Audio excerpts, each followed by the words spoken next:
Welcome to Freedom to Learn, the podcast that champions choice in education, defends parental rights, and exposes the harm caused by school unions. I'm Jenny Gentles, Director of Education Freedom and Parental Rights at DFI, the Defense of Freedom Institute in Washington, D.C.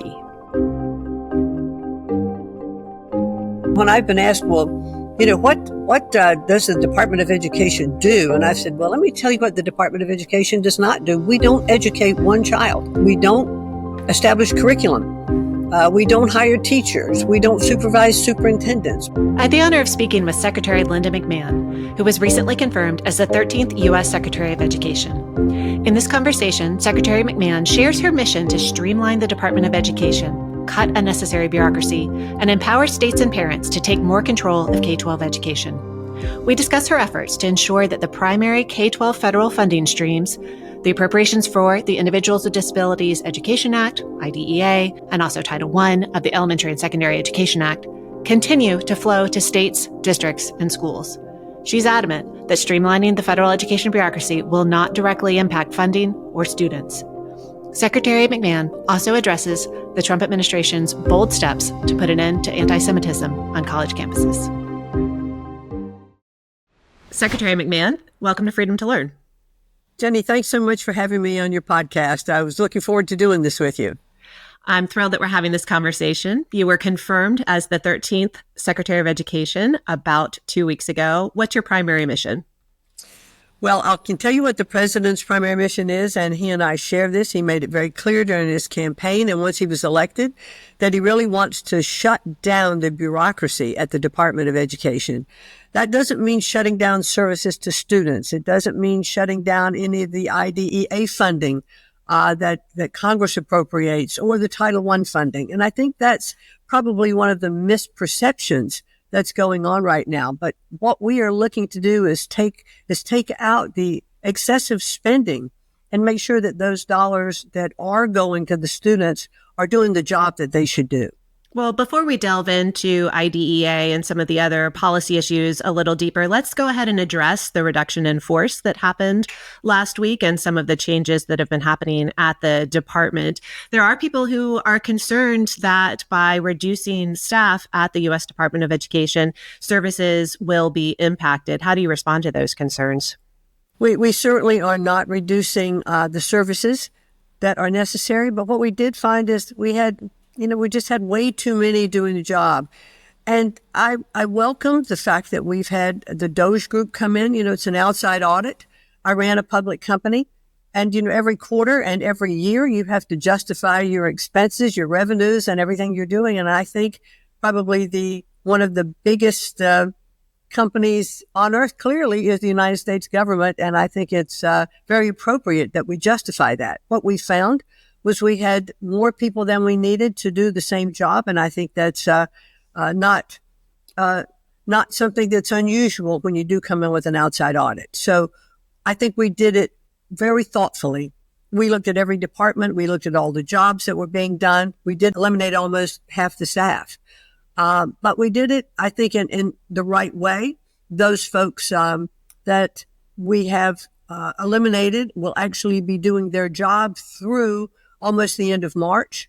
And then after that, they'll have 90 days of time with us, and then they have a severance package. So they'll continue to funnel information to us during that time, but we will have pared down, over the time frame.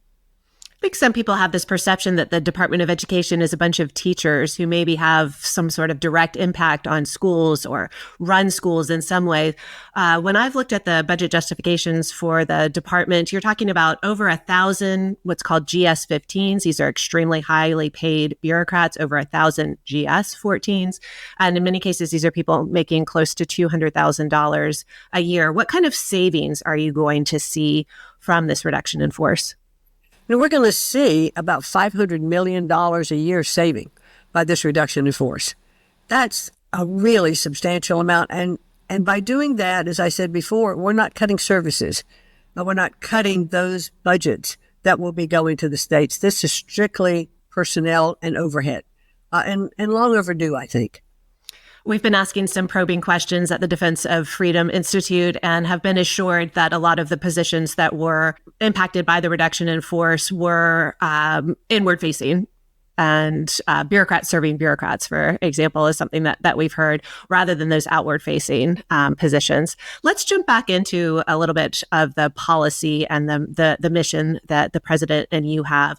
Right after you were confirmed, you sent a letter to the Department of Education staff that said, "My vision is aligned with the president's to send education back to the states and empower all parents to choose an excellent education for their children." So President Trump speaks about this a lot, about returning education to the states. Right now, about 10% of funding roughly comes from the federal government when you're talking about K-12 education. Much of education policy is set at the state level. So what is it that you all are envisioning? What do you mean when you talk about returning to the states? I think if I looked at it and said, here's what I'd like to see by the time we finish the process, that we would look at those states that we have helped, given them tools, provided them with some best practices that have happened around the country. I mean, if you look at many of the states who are now bringing up their NAEP scores, for instance, and I think that's something that we looked at when those scores came out this year. I was just blown away by the fact that we had seen a continual decline in our NAEP scores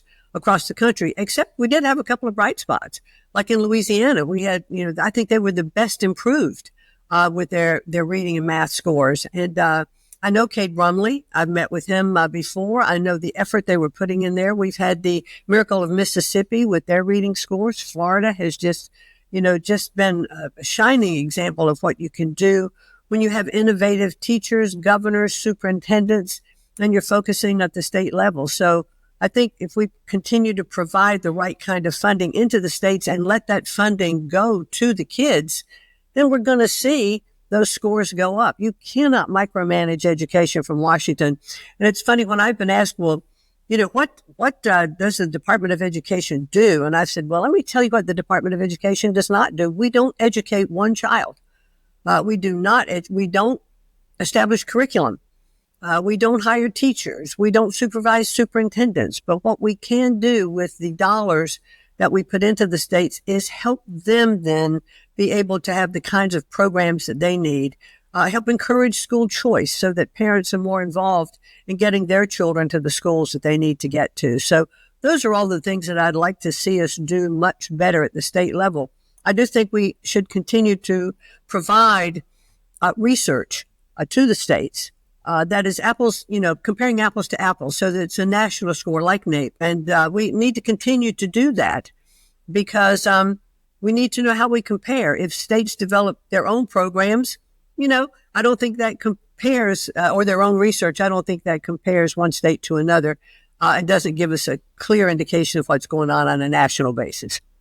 There are a number of concerns when we go back to that reduction in force as to the impact of IES, Institute for Education Sciences, the entity that does put out a lot of those contracts for research. So what I hear you saying is that research is a priority of this administration. You will be building all that back up. Sure. We might rebid contracts. We might have some reduction in the contracts. Maybe we'll take a look at it and say, we don't need research in this particular field, but the areas that are really important. And, it's going to, I think will be directed by talking to educators in states. And a lot of folks have said, we'd like to see things a little different. There's some research we'd like to see that we're not seeing now. And as I said, we want to provide the tools that'll be helpful, on the local level. Some people don't know that the Department of Education has only been around since 1980. They think it's been around forever. How could you touch this thing that is so precious and essential to our democracy? They might not know that the primary K-12 education streams, funding streams that flow from the federal government, and that's Title I and IDEA, predate the existence of the Department of Education. So how are you communicating to folks so that they can understand Title I, IDEA, that's still in place and everything's going to be okay? Well, hopefully doing things like I'm doing this morning, chatting with you. And there will be those who'll be listening to podcasts. I'm doing a lot of media recently, and I'll continue to do more and just continue to get that message out there. And I think it was important also to to make sure that I intended to work with Congress, because I know that those funds are appropriated, by Congress, and they will still continue to flow through the states. And it's not going to touch those programs through IDEA, which is very, very important, to our disabled students, our special needs students, to make sure they have that funding, and to make sure that we continue to have our OCR, our Office of Civil Rights. That's clearly very important that they're funded in the ways that we can make sure that they're doing what they need to do as we look at some of the things that have been going on campuses, around the country. And I just recently met with the president of Columbia University, Dr. Armstrong, to talk about the anti-Semitism on campus. It's been something the president has really been focused on. So we want to make sure the Title I funding, IDEA, OCR funding, all of that continues, because it's all really very important work. I'm glad to hear you say that funding is going to continue, those investigations are going to continue, that students will continue to receive services, accommodations, and protections and investigations where needed. We do need to be very mindful that we have vulnerable students that deserve better than they're getting from the K-12 education system. Let's talk a little bit more about the anti-Semitism work that you all are doing before we wrap up. Columbia University receives a lot of attention, but you all are looking into other universities as well, right? We have Columbia. I do though want to spend just one little second on, because I did have the opportunity to sit and talk with the president of Columbia, Dr. Armstrong. We know that she's only been there 6 months, but she's already putting in place, I think she expelled some students, I think this week. I told her, I said, there are systemic problems here. And this is not just about Columbia. This is what I would be saying to other presidents. You really have to look at the faculty that you're bringing in. What kind of vetting are you doing for them, that when they're brought on campus, that they're not sowing these seeds of anti-Semitism? There is no room for any kind of discrimination at all on campus. And that doesn't mean that you shouldn't have free speech, you shouldn't have open dialogue, you shouldn't have open debate, but this is about civil rights, and it's about safety on campus. And when you have students who are afraid to walk across campus and go to class because signs are thrust in their face that says, let's kill Israel, or we're, down with the United States of America. These are frightening things that they just cannot be allowed to happen. President Armstrong totally on board with that. But Columbia was the first university to have federal funding taken away to the amount of $400 million. And that a lot of that was research. Some of it was from the Department of Education, some of it from GSA, and some of it was from the Justice Department. So, all in all, I think we're showing that we're going to have teeth, behind what we're saying. And they're just going to need to make sure that students on campuses are safe and have their civil rights protected. Okay, so Columbia is much in the news. We'll be hearing about additional steps that are going to be taken for additional universities. And as a parent of a student currently looking into colleges, I'm seeing that there's discussion among parents. We are recognizing in our discussion groups that these universities could be impacted. Their federal funding could be impacted. Sure. I mean, we started with about I think it was 5 or 6 universities. Then we sent out, I believe, 60 letters to other universities notifying them that we were going to be looking into anti-Semitism and their practices and their programs. So it's putting them on alert and letting them know that discrimination is just not going to be tolerated. We really appreciate that from the Defense of Freedom Institute perspective. This is a priority area of ours, as are the other areas that you're addressing, and that's expanding educational options. In a future conversation, hopefully we can talk about what you're doing to ensure that parental rights are protected. But we're grateful for your leadership, for your willingness to serve. And thank you, Secretary McMahon, for your commitment to education freedom and parental rights. And thank you for joining Freedom to Learn. Thank you so much. I look forward to doing it again. Freedom to Learn is a production of the Defense of Freedom Institute. You can learn more about DFI at dfipolicy.org.